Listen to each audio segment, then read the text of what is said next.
Welcome, everyone. Before I introduce today's topic and guest, I have an announcement for you. So, as you know, the Industrial Marketing Collective launched earlier this year, and many of you have already joined us in the platform, circle.so.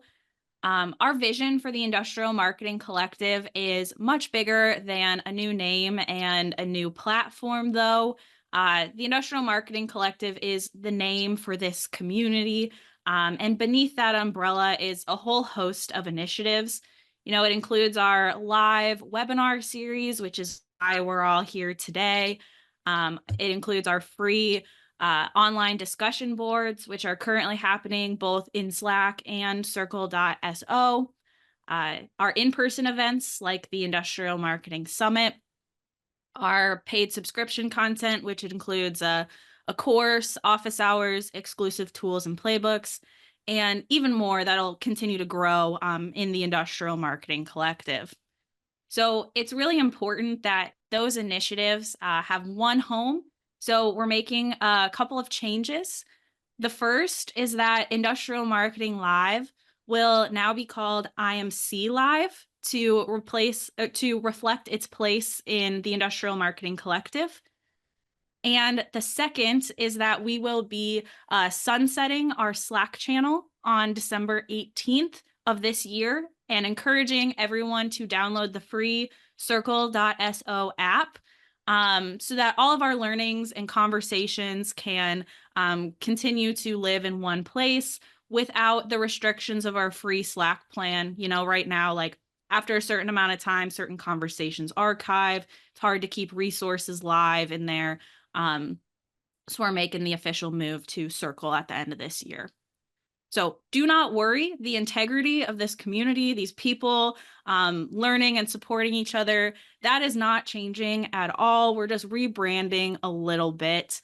And between now and December 18th, we'll be sending several reminders about the official switch from Slack to Circle to make sure that everyone who wants to, keep the conversation going in between live sessions is in the know and continues to be included.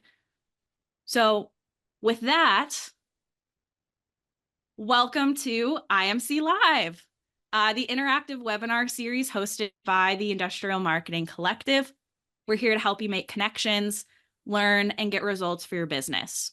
I'm Erin Burrish, a senior strategist at the industrial marketing agency Gorilla 76, and one of your IMC Live hosts. So today, we are answering the age-old question, or attempting to answer the age-old question, right? How can sales and marketing work better together? Particularly when it comes to sales enablement. Marketing doesn't want to be a brochure factory, but sales doesn't want to be left high and dry either. So where's the balance? Today, we're joined by a special guest with a unique perspective, Luke Wittenbraker, marketing and sales director at Mactech, to talk about how to better enable your sales team and what sales enablement even means. So before we get started, I'll pose a little icebreaker question in the chat if you want to put your answers there. But who is responsible for leading a successful marketing campaign? And when I say campaign, that can be kind of vague. I really just mean a strategic push for more business. Is it sales or is it marketing? Or is it a mix of both? I'm interested to hear others' perspectives. But while we're hearing from the chat, I will finally stop talking and let Luke introduce himself and tell us a little bit more about his background working in sales and marketing that's led here. I would just like to point out that I am the first ever IMC Live guest after the rebranding. And we're going to talk, there's a topic that's actually just popped into my head, Aaron. When we were talking last week, I talked about planting your flag. That'll probably come up later. So there's your note to plant your flag with this rebrand and start looking at where your data and action items go after you make a pretty big change to IML to IMC. But without further ado, I'll introduce myself. My name is Luke Wittenbraker. I know several of you. I met several of you in person down in Austin last year. It was awesome.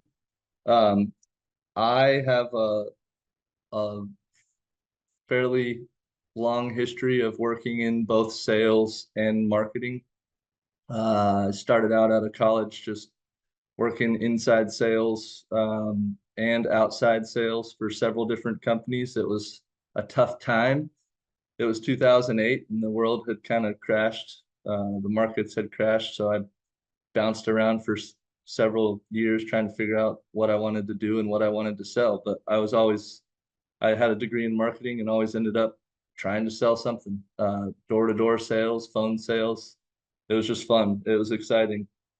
But I found an opportunity to go work for a digital marketing agency, which is something I always had a lot of uh, perceived passion about. And I ended up at an agency called Reap Marketing in Dallas for three years or so. So I got the chance to work from the marketing side with a lot of different clients. Worked with restaurant clients, real estate clients, um, anything and everything. It was a very cool, like varied look into marketing. We were not like Gorilla had our heads structured in one industry. Maybe we should have, but we didn't have that plan at the time. And ended up being poached by Mactech to go. They were a client of ours and ended up going to work uh, in-house as the marketing manager there. And full full disclosure and clarity, it's a family business. I work with my father. He's the president of our company. Um, and as about a year into my job, was surprisingly thrust into the sales manager role as well. We didn't really have anyone managing our sales team. We had sales people, but no sales managers. So I got the surprise of becoming the marketing director and sales manager. And I think that's an important aspect of everything I say today because when we're talking about sales and marketing working together, I was kind of sitting in both of those seats in the organization for a while. I don't anymore. But that gave me a little bit of a chance to like force the hand of how we were going to work together. I know just listening to some people on this call, some people struggle with marketing and sales and how they work together, but I was in a seat where I just could make it happen the way I wanted it to happen. And that's either fortunate or unfortunate, depending on how you look at it. Well, I'm sure that's worked out in fortunate ways for you. Yeah. Yeah. So with all that in mind, what is Mactech's philosophy of sales enablement? What does it mean to enable your sales team from the marketing side of things? Uh, my we talked about this last week. I think I said, what is the definition of sales enablement? And it's I think it's providing the best assets and direction for the sales team to achieve their goals. And I think to know that you really have to not necessarily the individual goals, but understand what the sales team goal is. And in my organization, that is to score, like that is to get POs, get purchase orders in the door and close business. And like, so from my perspective as a marketing team to enable that is understanding what we as a marketing group can do to bring more prospects into the business. And when they're in the business or the pipeline, whatever we want to call it, help the sales team close those prospects. And that's everything from the traditional brochures and providing information to the customer to helping them actually like set up enablement tools within our CRM or our email programs to help them do their job better, do it easier, reach more people, and just kind of streamline what they're doing. And how often should marketing and sales be getting together to put their heads together? That's another interesting one for us. Back to my comment on we just do it this way because that's how I said so, because I said so. But we meet weekly. I mean, we follow an EOS traction mentality of weekly L10 meetings.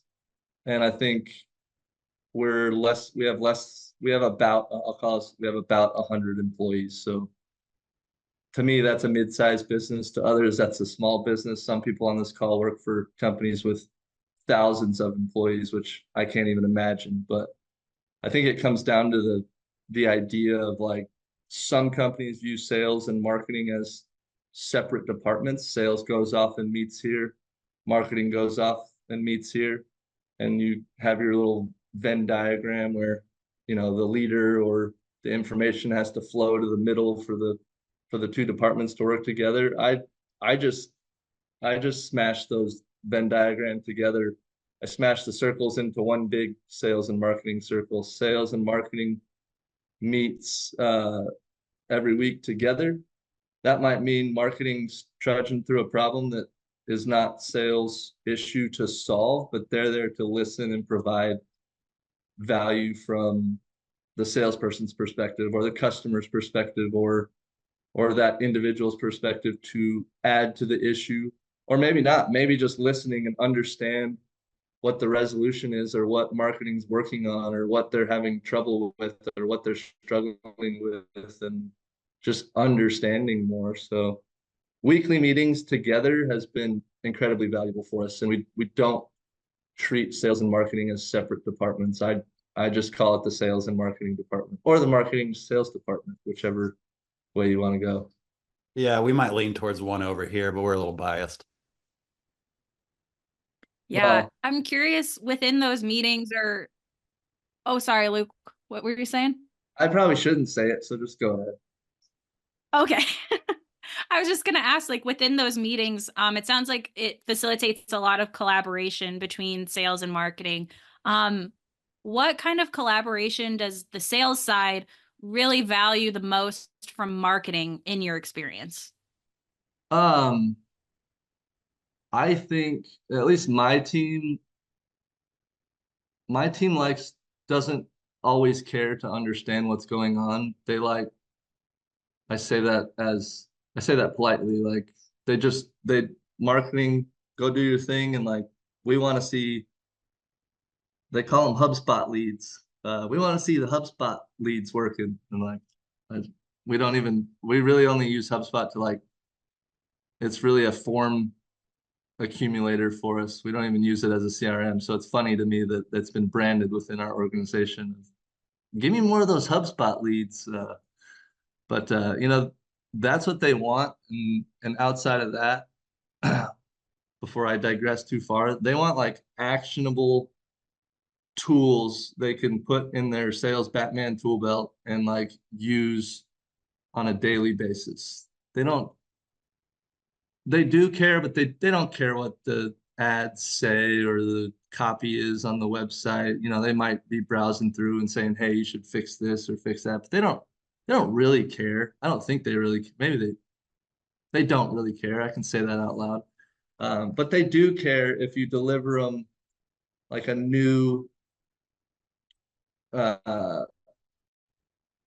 think we've got it on I'll talk about quad charts later, like a new way of delivering information to a customer that they can pop into an email and get to a customer, a new brochure or exciting thing that helps them sell something or helps them show the customer how something works or what it is or what the value of our product is. So if you can fill up their tool belt with things they can actually like take out and use, that's what causes excitement between our sales and marketing department.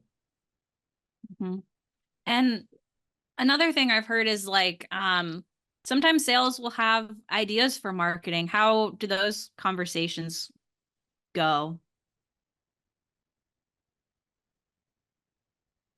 That's always a fun one as it depends. I think you should always listen and develop a system to listen. Like I said, we meet weekly and we bring those up. But I also think, and maybe you don't have to raise your hand, but I think marketing gets a lot of ideas just like thrown at the wall and thrust at them, like from the sales team.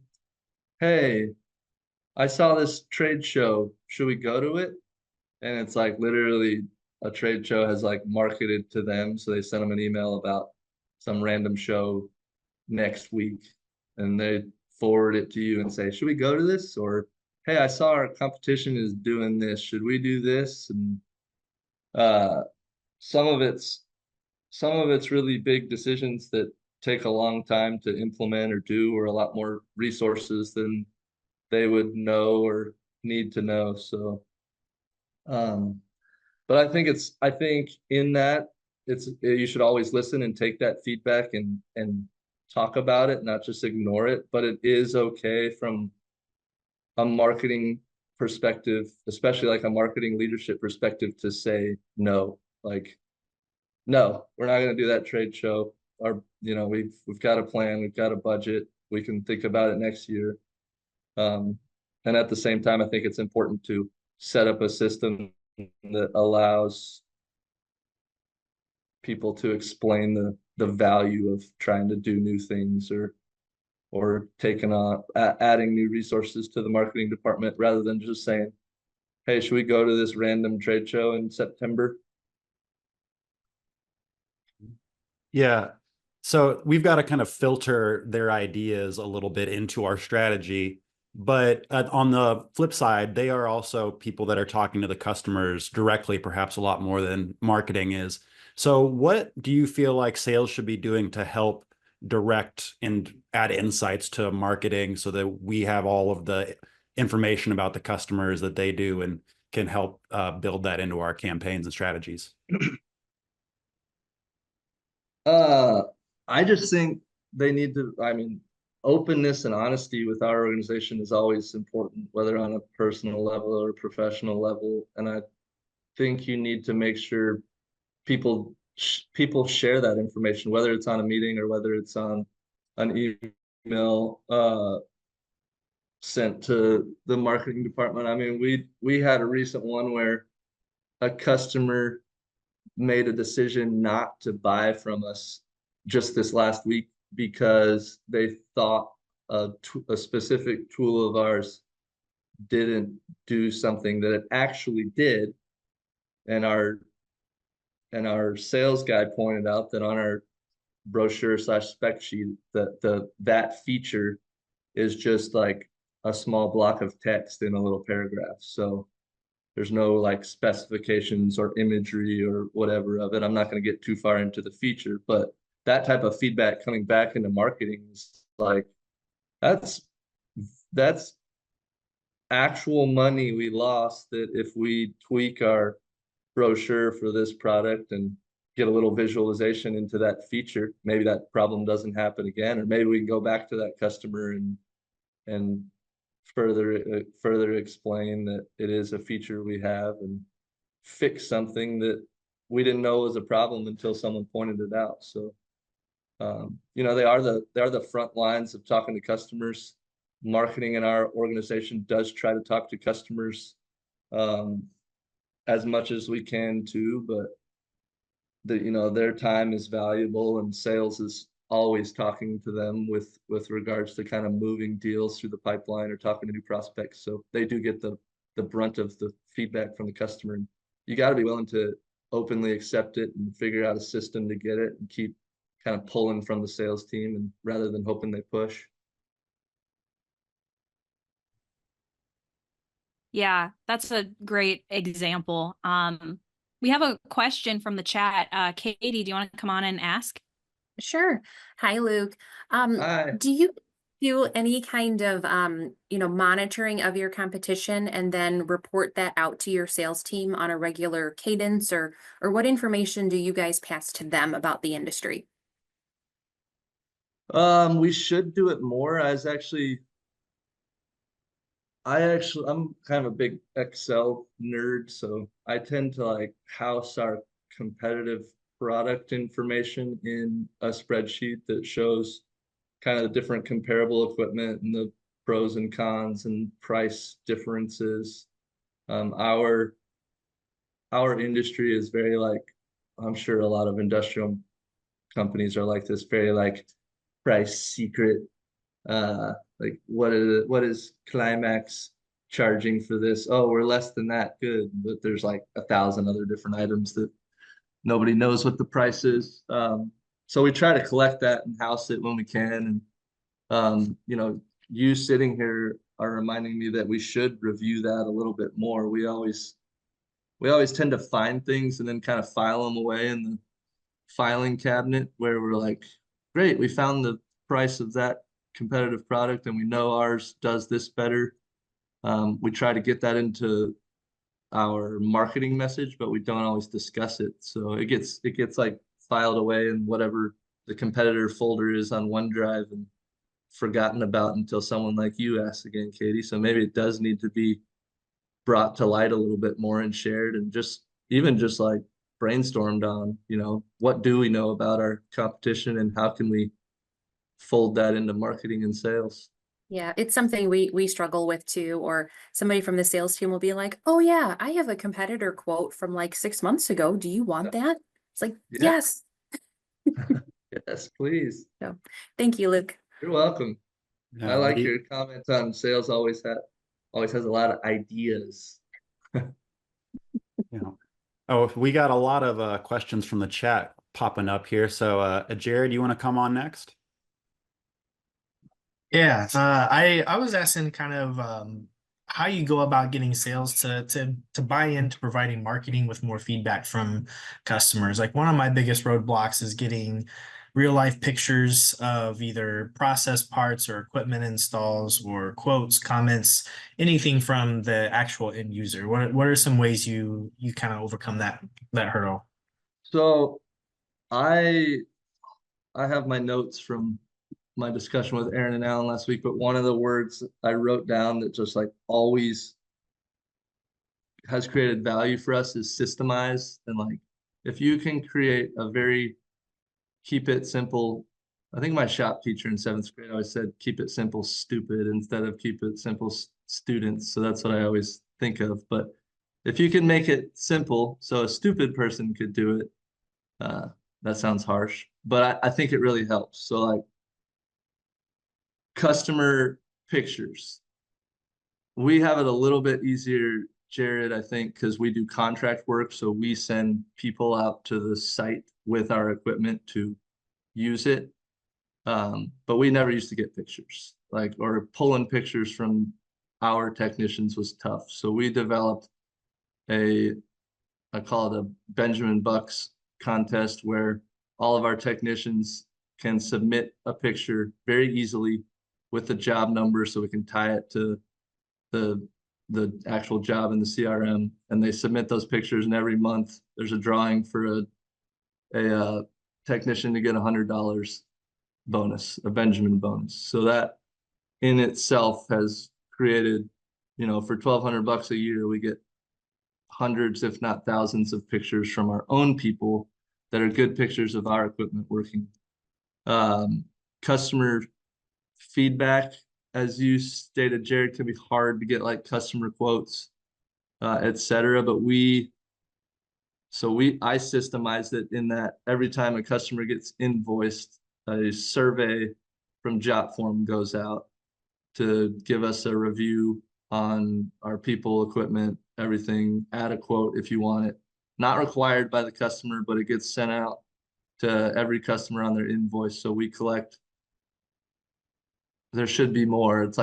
I think it's like a 5% hit rate or something, but that's good enough for us. We get 80 or 90, reviews a year. And those actually send an automation out to the sales team to say, if the customer doesn't fill out this form, that's fine. But if you can get even a text message or an email message or any feedback from them is gold for us. So grab it and bring it back and submit it on that same Jot form so that everything goes into the same database. And those get marked as like, we have a little checkbox that says these are the customer's words, but he didn't fill out this review, so we can kind of separate them. So I always try to systemize it as much as possible and keep everybody, fill out a box on a form and turn it in and you're done, rather than, hey, I emailed you 20 pictures that all say that, there's no subject line in the email, so nobody can go find them, and the pictures aren't labeled by any means, which still happens some, but if you can take that away 90% of the time, it's helpful. Yeah, I can vouch that you all have some of the coolest product photos I think I've seen. Like a saw that's getting pulled out of the depths of the ocean, a divers in the background or something like that. There's a lot of cool ones. It's the Benjamin bonus. I should trademark that with my Mactech Metallica hat. Yeah, you definitely Yeah, should. and Good idea.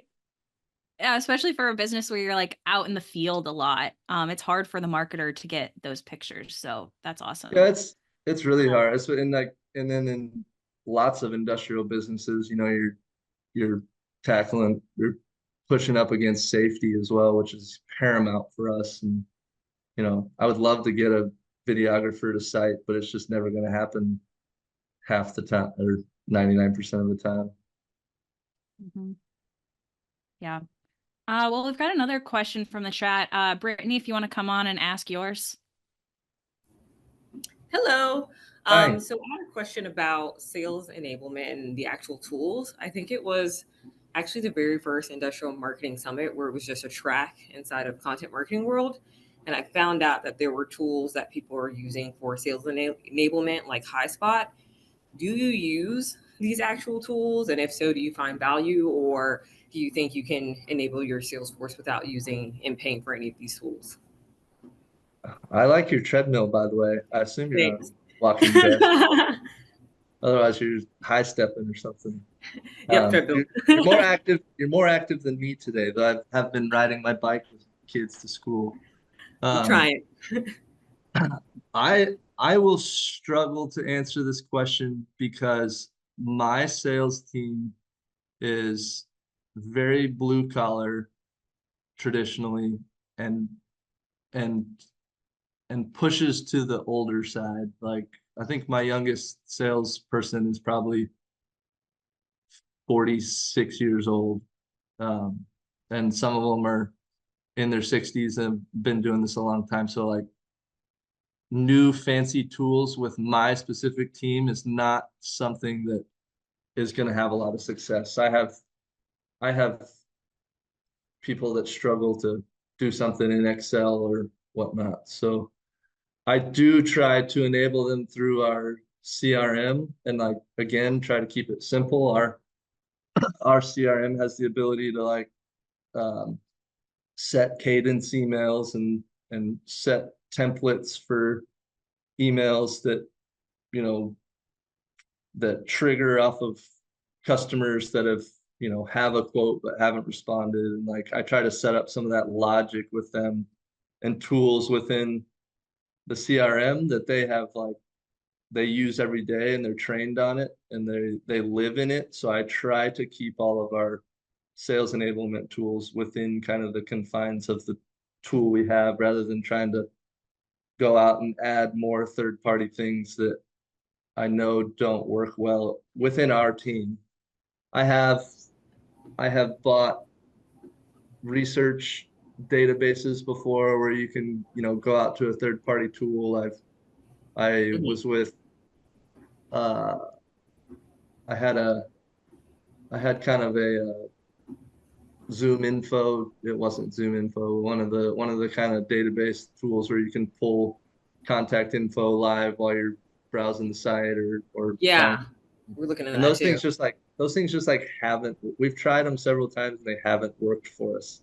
But Okay, I think they could work for other organizations. I just try to know what works for us and stick to it. got it. Okay, that was helpful. Thank you.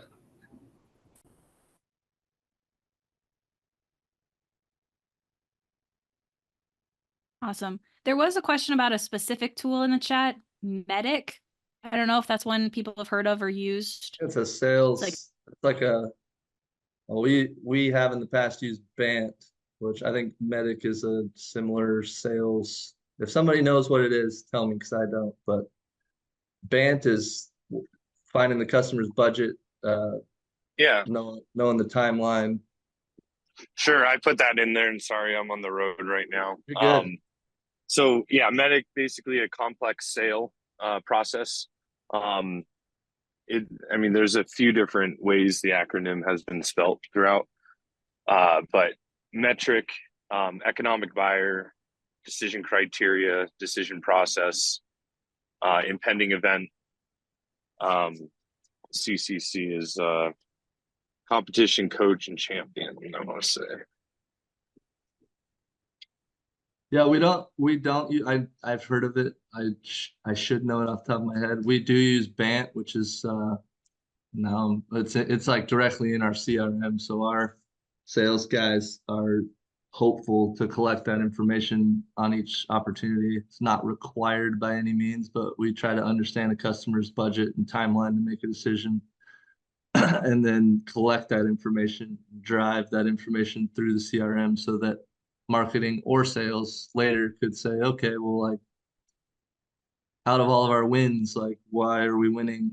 How quickly are we winning? Is this information helpful to us? And we try to focus on, I guess from a marketing and sales perspective, people focus on losses a lot, but we try to focus on why we win just as much as why we lose. And it's been really helpful over the years as a discussion. This one, like the terminology used is linkage. So being able to link your product to an impending event being really important, or a metric, or and understanding the decision process and criteria enough to where that linkage just makes it a very smooth transaction. Yeah. Yeah, that was a good question. We got another good question from Rachel in the chat that I'm going to go ahead and ask for. So what are the top 3 things you cover in your weekly meetings that provide new information that makes a meeting of that frequency worth it to the sales team?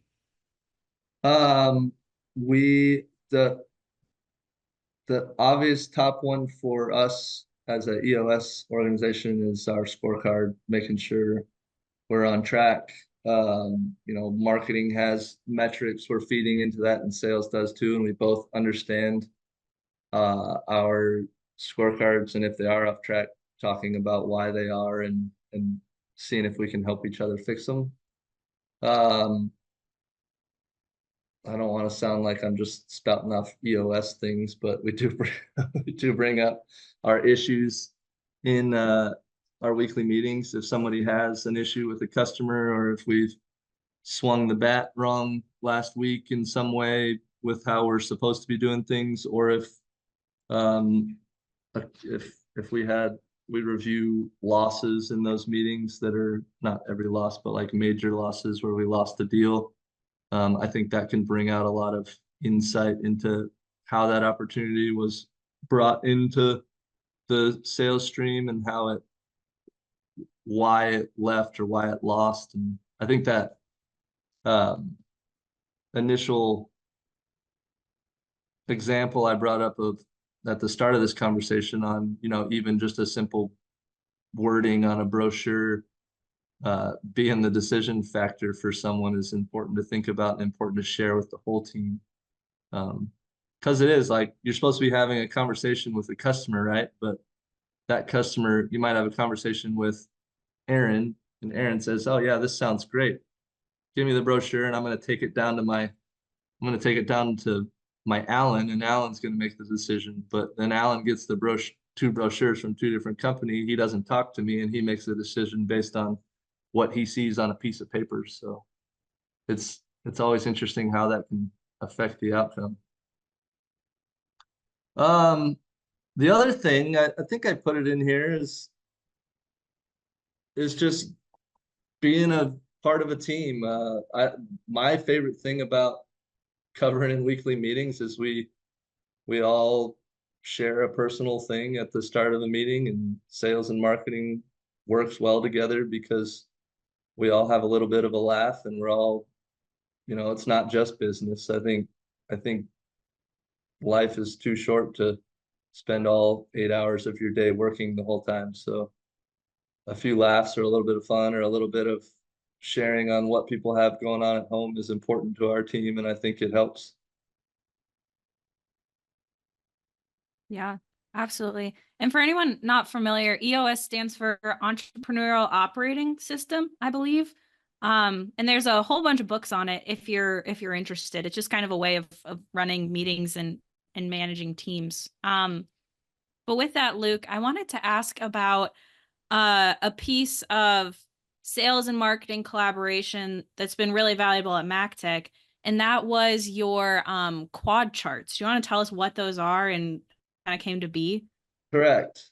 Quad charts. They're new, but they're awesome. And it was one of my, it's kind of my Batman tool belt thing I talked about. So we were supposed to go to, first of all, I'll start this off with like everybody here has probably written a case study. And case studies for us are like 2 or 3 pages and have pictures. And that sounds like something you could get done in a week, but they always take like 2 months to get out for whatever reason. You got to write it, and then you got to get edits, and you got to get feedback from this person. And you got to talk to the client. And you got to find pictures, and you got to find your graphic designer to get it in there. The feedback, continuous feedback loop was what I feel like writing case studies is. Back to the beginning, we went to a trade show that was sponsored or was set up in part by the military, the Navy. And in order to, it was just one of those little trade shows where you got a 8x10 table and set up and very simple, which I love as a trade show manager. But in order to be a part of the show, they made you submit what they call a quad chart. And it's something they use in the Navy to share information quickly. And all it is 8x10 piece, well, it's not, it was a PDF, but 8x10 piece of paper, quad set into quadrants. And it is top left box, what's the problem? Right box, what's the solution? Bottom left box, the benefits of that solution, and the bottom right box is a picture. Show me what this thing is. So we had to go to this show, and they had military people all walking around with a 3-ring binder full of quad charts so they could quickly look at it and say, oh yeah, that Mactech does this, it solves this problem, this are the benefits it brings, and here's a picture of a thingamajig or a widget solving the problem. So they could go to that booth and already have a clear vision of what they do. It's almost like a elevator pitch. And I had a aha light bulb moment where I said, let's throw case studies in the trash because they take too long and they're annoying. And let's just make quad charts for pieces of equipment or successful jobs, or applications in different industries. So we can take this same tool and work in the shipbuilding industry, and we can take that same tool and work in the offshore oil and gas industry. Let's just quickly show people how we do it, how it works. And it's been awesome. And I mean, the sales team loves it. They're easy to post on LinkedIn because it's a little one pager. You quickly get to it's not like they reinvented the wheel, but Alan's a writer, what's your problem? How do you solve it? What are the benefits? And here's a picture. It's pretty simple and straightforward, but sometimes simple and straightforward is great. And then again, back to my fun word, systemize. Instead of people turning these in an email or a Word document, I just put it in Jot form. Created a form that has character limits so that it never overrides the size of the box.